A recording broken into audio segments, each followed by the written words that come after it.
Global financial system आज panic मोडमध्ये आहे। त्याचं कारण असं की जपानचे वाढलेले इंटरेस्ट रेट। गेले 30 वर्ष जपानने 0% इंटरेस्ट रेट किंवा काही वेळेस निगेटिव्ह इंटरेस्ट रेट ठेवून संपूर्ण जगाला पतपुरवठा केला।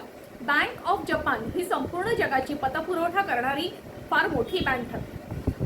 काय व्हायचं याच्यामध्ये ग्लोबल इन्व्हेस्टर्स जे आहेत वेगवेगळ्या फायनान्शियल इन्स्टिट्यूशन्स त्या बँक ऑफ जपानकडून मनी बॉरो करायच्या, त्यांच्याकडून कर्ज घ्यायच्या आणि त्या वेगवेगळ्या बॉन्ड्समध्ये गुंतवायच्या वेगवेगळ्या देशांमध्ये। त्याच्यामध्ये यूएसमध्ये जर गुंतवली, यूएस बॉन्ड्समध्ये जर पैसे गुंतवले तर 3 ते 4% इंटरेस्ट रेट आहे तिथे। युरोपियन कंट्रीजमध्ये गुंतवले तर 8% इंटरेस्ट रेट आहे। भारतासारख्या देशामध्ये 6% इंटरेस्ट रेट, म्हणजे 0% व्याजदराने घेतलेल्या कर्ज गुंतवायचं, त्याच्यामध्ये इंटरेस्ट मिळवायचा आणि ही फार मोठ्या प्रमाणावर त्यांची इन्कम होती। 3 ते 4% पासून 8% त्यांची इन्कम होती।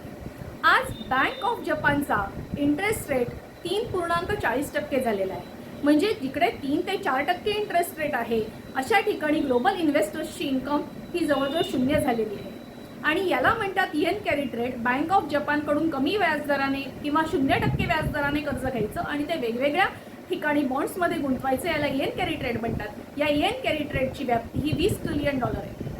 जर बँक ऑफ जपानचे इंटरेस्ट रेट असेच वाढत गेले तर हे सगळे बॉन्डमध्ये गुंतवलेले पैसे आहेत त्याचं सेल ऑफ स्टार्ट होईल आणि मोठ्या प्रमाणावर सेल ऑफ स्टार्ट झालं तर सगळ्या ग्लोबल स्टॉक मार्केट्सवरती परिणाम होईल आणि अर्थात डॉलर मजबूत राहण्यासाठी येन कॅरीड रेट हा महत्त्वाची भूमिका बजावतो। त्यामुळे डॉलरच्या पोझिशनला थोडासा हा धक्का बसतो।